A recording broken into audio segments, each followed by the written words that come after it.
Greetings. This is the sermon for the 28th of June, 2020 for St. Andrew's Memorial Anglican Church and anyone else who has gravitated to our Facebook page. The prophet Jeremiah is standing or sitting, whatever, he's with another prophet, talking about the first reading today. That other prophet, his name is Hanani.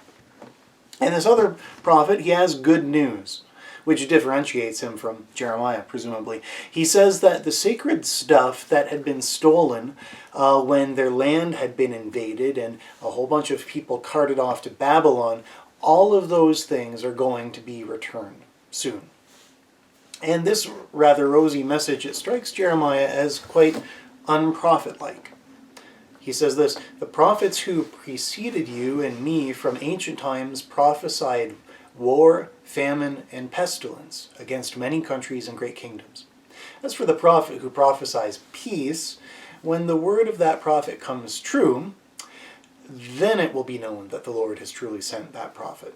I'll believe it when I see it," is basically what he's saying.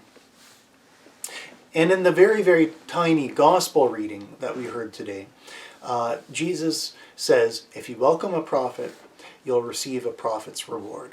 There's a connection between the mission of a prophet or evangelist and the one who welcomes, who receives the word of that prophet or evangelist. If you welcome the one bringing the gospel, you welcome Jesus. And when you're welcoming Jesus, you're welcoming none other than the living God. But the first reading today, it reminds us that some work often needs to be done in determining whether or not a message actually is from God. A churchy word for this is discernment. In difficult times, whether times of war or famine or pestilence, or whatever it is that's interfering with our ability to feel secure and to flourish in life, we look for guidance from prophets. Or, if we're not turning to them, we're at least coming across them from time to time, whether it's on the street corner or in the new public square that we call social media. In those situations, like the readings today, pose a question. To whom do we listen? Whom do we welcome? To whom will we provide that cup of water? Jeremiah reminds us that sometimes the message that we need to receive is not necessarily rosy. It might in fact be quite uncomfortable. This brings to mind something I came across recently. I forget if I mentioned it in a sermon. I think I may have. It says that the orientation of the prophet, the position of the Christian, is to be a person of hope, to proclaim a message of hope. But hope is not the same thing as optimism, nor is it its opposite, pessimism, for that matter. So we would say that Jeremiah is judging Hanani's message as mere optimism. And he sees his own message of the reality that some suffering will continue for some time. It certainly isn't optimistic, but insofar as it calls people to trust in God and in God's future, it's not just pessimism. In fact, it's hopeful in some deep sense. And I forget where I came across that, and I'm not going to guess where I found it, because I'll probably be wrong. And that brings me to a remarkable quote that I came across on Facebook recently. And I liked it immediately, even though I know I didn't click like, but I liked it inside myself. It's a challenging quotation, though. It's the kind of thing that you see all the time on Facebook. It's a background image with like flowers or something behind it and nice font on top to catch your eye. And it said that it was a quote from Brene Brown, and you might know that name. She's a very well-regarded author and speaker. I think she's got a TED Talk or several, I don't know. She talks especially about the topic of empathy, and it's important in our lives and in our communities. So this is the quote about the current uncertainty that we're living through and where it might be taking us. Here it is. "We will not go back to normal. Normal never was. Our pre-corona existence was not normal other than we normalized greed and inequity, exhaustion, depletion, extraction, disconnection, confusion, rage, hoarding, hate, and lack. We should not long to return, my friends. we are being given the opportunity to stitch a new garment, one that fits all of humanity and nature. I still like this quote, and in the months since that quote started doing the rounds online, the Black Lives Matter movement has taken deeper root than in the past.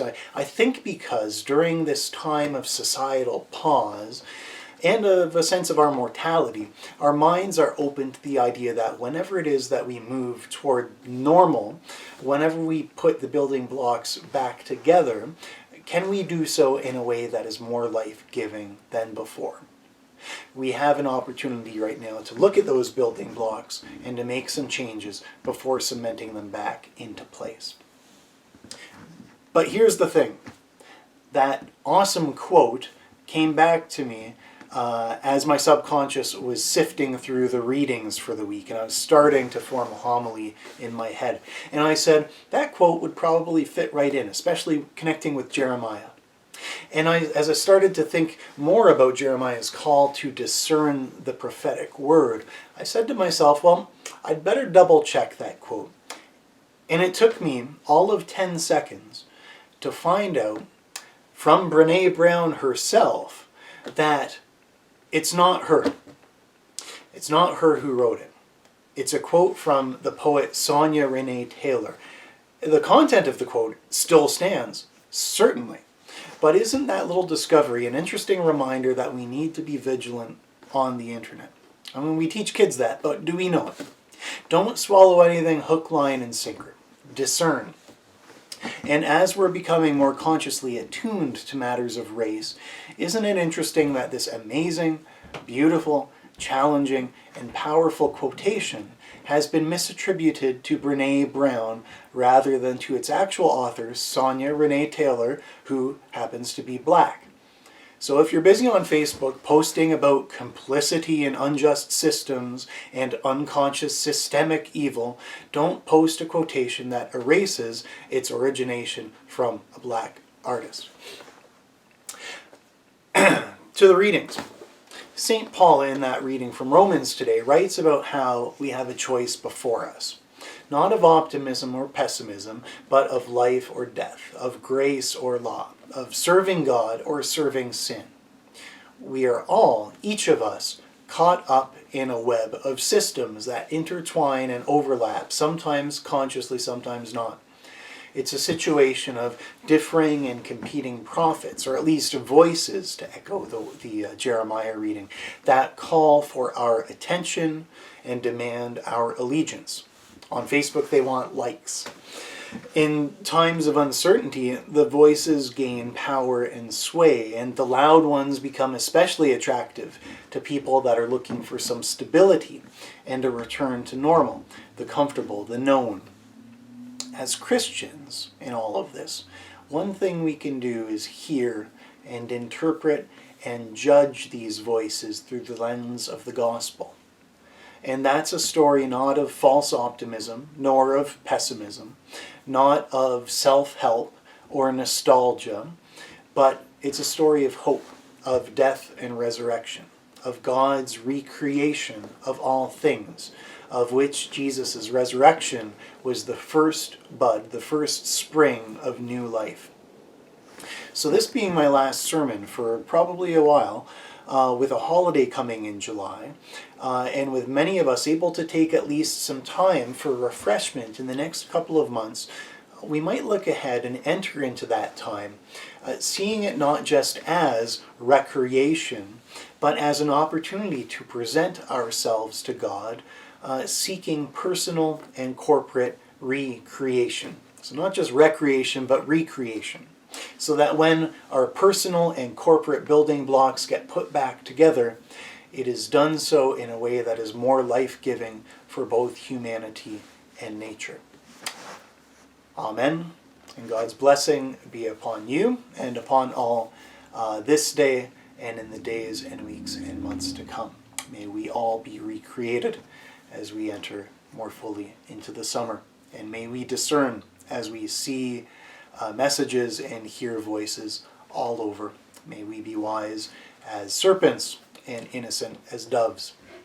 forgot who said that. No, just kidding. It's Jesus. I won't misattribute it to someone. Jesus said that, according to the gospel.